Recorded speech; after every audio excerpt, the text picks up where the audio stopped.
Il est le symbole du Sénégal. Il a vécu une année 2022 exceptionnelle. Vainqueur de la Coupe d'Afrique des Nations pour la première fois de son histoire avec le Sénégal. Il a ensuite remporté la FA Cup, la Carabao Cup avec Liverpool. Il a été battu en finale de la Ligue des Champions par le grand Real Madrid, terminé deuxième de Première Ligue. Et il a été transféré au Bayern Munich pour succéder à Robert Lewandowski. Et on vient d'atteindre la barre des 10 matchs disputés avec le Bayern Munich et on est en droit de se poser la question si sa période d'adaptation est réussie. Est-ce qu'elle est bof? Est-ce qu'elle est en partie réussie? Et à cette question, vous avez été 63% à répondre qu'elle est en partie réussie et on va se poser la question de savoir s'il faut être inquiet pour la suite de la saison parce que Sadio Mané semble peut-être marquer le pas en ce mois de septembre, juste avant la trêve internationale qui, je pense, va lui faire beaucoup de bien. Bienvenue sur CM Football, c'est toujours un plaisir de vous retrouver pour parler du Sénégal et pour parler de Sadio Mané. Et justement, on va se poser la question de cette adaptation de Sadio Mané, on va revenir sur le contexte, on va revenir sur ses débuts qui sont réussis et les interrogations. Et puis, je vous donnerai mon avis sur la suite de sa saison avec le Bayern mais également avec le Sénégal. Cette vidéo elle est sponsorisée par l'application OneFootball, c'est l'application numéro 1 sur toute l'actualité du football. N'hésitez pas à la télécharger, elle est gratuite avec le lien qui est dans la description.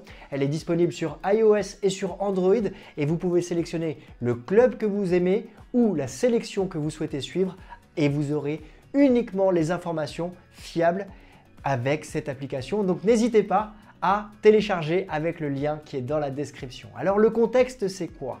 Eh bien le contexte c'est un joueur qui a décidé de changer de club au bon moment. Il voulait un nouveau challenge, sa période avec Liverpool était et semblait terminée, ça lui a fait beaucoup de bien de quitter également Mohamed Salah et il a choisi le Bayern Munich et le Bayern a choisi Sadio Mané, un transfert à 32 millions d'euros plus 8 millions d'euros de bonus, surtout chose rare. Du côté du Bayern, on a fait le pari de choisir un joueur qui est trentenaire, mais pas n'importe lequel. Pas n'importe lequel parce que Sadio Mané repose sur 3 piliers, le sommeil, la nutrition et la foi. 3 éléments qui sont plutôt invisibles pour les joueurs de football et qui sont déterminants pour sa réussite. On a un Sadio Mané qui est arrivé affûté du côté du Bayern Munich. Il a fait des séances supplémentaires avant l'entraînement, après l'entraînement et on a vu un joueur ultra fit s'entraîner. C'est pas anodin si aujourd'hui les joueurs trentenaires sont les meilleurs avec une hygiène de vie parfaite. On en a plusieurs, on pense à Zlatan, on pense à Cristiano Ronaldo notamment. Sadio Mané fait partie de cette trempe de joueurs. Il fait très attention aux moindres détails et c'est pas surprenant qu'il a plutôt bien été intégré. Il a été aussi très agréablement surpris et touché par le discours tactique de Julian Nagelsmann avec cette intelligence qu'il a, avec cette polyvalence qu'il a, c'est certain. Avant même le début du championnat, il était conquis par ce Bayern Munich. Il a été très vite satisfait de la ville de Munich. Il s'est senti chez lui, dans un cocon. Et bien évidemment, ça fait partie des éléments qui sont importants quand on est joueur international, joueur de très haut niveau et qu'on change de club après avoir passé 8 ans du côté de la Première Ligue. Alors après, on ne parle pas de n'importe quel club, on parle du Bayern Munich. C'est une institution qui sait mettre à l'aise les joueurs qui arrivent. Et le pari qui a été fait sur Sadio Mané, quoi qu'il arrive, il est déjà gagnant. Tant le joueur se sent bien dans cet effectif. Justement, quels ont été ses débuts? Eh bien, on a eu des débuts qui ont été plutôt excellent je trouve sur le mois d'août, sur la fin du mois de juillet et le mois d'août. On a un Sadio Mané qui a rapidement marqué son premier but. On a un Sadio Mané qui sur ses 5 premières rencontres a marqué 5 buts et un Sadio Mané qui s'est senti tout de suite très à l'aise dans un poste d'attaquant. Il était positionné dans un 4-4-2 de la part de Julian Nagelsmann en attaquant avec soit Serge Gnabry ou avec Thomas Müller à ses côtés et on l'a vu très souvent à la finition des occasions de ce Bayern Munich, un Bayern qui a déroulé durant ce mois d'août avec de nombreux buts marqués, une Super Coupe d'Allemagne qui a été remportée également, un premier trophée, ça fait toujours du bien, et un Sadio Mané qui était très à l'aise justement pour finir les actions. On se rappelle de la saison qu'il avait fini avec Liverpool. Il avait fini sa saison en poste de numéro 9, un poste de numéro 9 qui était plutôt nouveau pour lui, qui était plutôt un joueur de côté, plutôt un ailier qui pouvait dézonner. Là, il a justement progressé dans la finition et être accompagné par un Thomas Müller ou un Serge Gnabry l'a aidé pour marquer ses premiers buts. Accompagné également de Coman ou Sané sur les côtés ou même Musiala, on l'a vu très à l'aise, mais ça a évolué. On reviendra sur les interrogations dans une deuxième partie. Ce que j'ai aimé et ce que j'aime dans la personne de Sadio Mané, c'est sa force physique. On a un joueur qui est relativement petit, 1m74, 1m75. Je fais 1m75 également, donc je ne me considère pas très grand.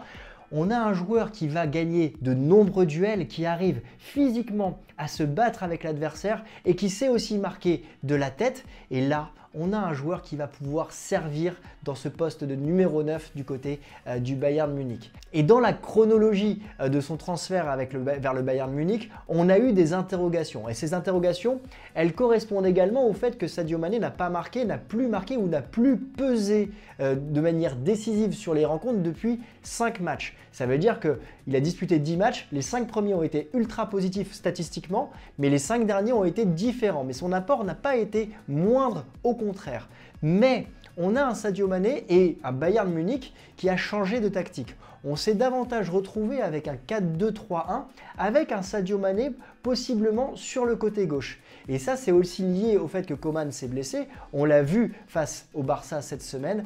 On a un Sadio Mané qui s'est retrouvé déporté sur le côté gauche avec peut-être moins de liberté. Et ça, c'est un point qui va compter évidemment dans ces 5 derniers matchs. C'est pour ça qu'on parle de phase d'adaptation. On a un Bayern Munich avec un Julian Nagelsmann qui a joué avec un Thomas Müller en faux numéro 9.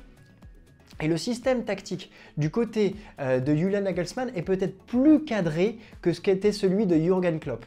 On avait un Klopp qui, lorsque Sadio Mané était sur les côtés, pouvait avoir une liberté de mouvement beaucoup plus ouverte qu'avec le Bayern Munich pour l'instant. Du côté du Bayern, on a un Sadio Mané qui est sur le côté gauche, on a un Serge Gnabry ou un Leroy Sané qui va se retrouver sur le côté droit, un Thomas Müller qui va se retrouver en faux numéro 9 et un Musiala qui lui va essayer d'organiser le jeu. Et on va avoir moins de dézonage, moins de faculté à pouvoir justement se dézoner comme du côté de Liverpool. Et ça, c'est un point pour l'instant qui peut brider l'international sénégalais.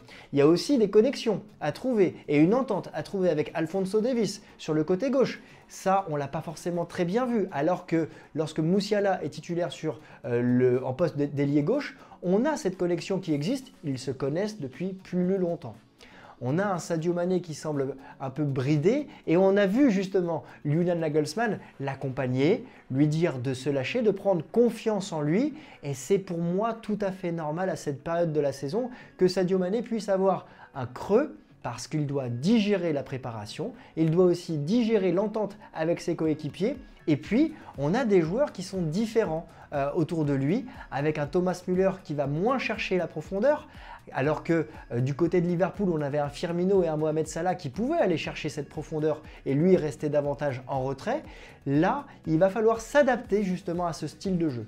Deux autres points, on a Sabitzer qui est aujourd'hui titulaire à côté de Joshua Kimmich devant la défense et c'est un joueur qui se projette moins que peut l'être Goretzka, un Goretzka qui vient de revenir de blessure, un Goretzka qui peut justement apporter lui de la présence dans la surface de réparation et si Sadio Mané venait à jouer justement sur le côté gauche, il pourrait peut-être trouver un autre style pour pouvoir combiner avec lui. Enfin, le dernier point sur les interrogations, il faut sortir de la tête les idées reçues que Sadio Mané arrive en successeur de Robert Lewandowski. On a clairement deux joueurs diamétralement opposés dans le style de jeu. On a un joueur, Sadio Mané, lui, qui va aller chercher potentiellement la profondeur, qui va être un joueur à l'aise sur le côté, un joueur qui va pouvoir aussi marquer des buts et faire jouer ses coéquipiers, là où on avait un point de fixation avec Robert Lewandowski, sans faire injure à Robert Lewandowski qui a un excellent et un extraordinaire attaquant. Le style de jeu du Bayern était peut-être plus stéréotypé avec Lewandowski qu'il ne l'est avec un Sadio Mané qui a une polyvalence à faire rougir peut-être beaucoup d'autres attaquants trentenaires européens qui jouent dans le championnat européen. Alors, mon avis, est-ce qu'il y a matière à être inquiet par rapport à l'arrivée de Sadio Mané et ses 10 premiers matchs et cette période de la saison? Clairement, la réponse est ferme. Non, je ne suis pas inquiet. Je ne suis pas inquiet parce qu'on a un joueur qui, comme je l'ai dit tout à l'heure, digère sa préparation. Un joueur qui s'est parfaitement adapté à son nouvel environnement, à cette institution, à cette ville. Après, il va falloir que lui fasse plus pour s'adapter à ses coéquipiers, qu'il comprenne parfaitement le système tactique de Julian Nagelsmann, qui est peut-être un peu plus cadré que celui de Jürgen Klopp au niveau offensif. Mais une fois qu'il va avoir compris et qu'il va avoir justement cette adaptation, cette faculté à pouvoir jouer à ses connexions avec Alphonso Davies, avec Sabitzer ou Goretzka, avec Kimmich, avec Thomas Müller, avec Serge Gnabry, avec Leroy Sané, le Bayern va devenir imprévisible et je pense que dans un même match, on pourrait avoir un Sadio Mané plutôt ailier sur le côté gauche ou sur le côté droit et parfois même numéro 9 dans la surface de réparation.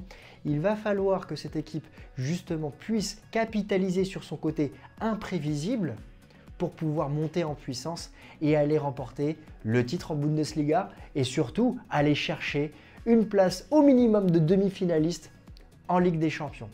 Concernant le Sénégal, je pense qu'on va avoir un Sadio Mané qui va avoir une réelle bouffée d'oxygène dans les prochains jours avec la sélection qui va se retrouver pour ces matchs de préparation avant la Coupe du Monde.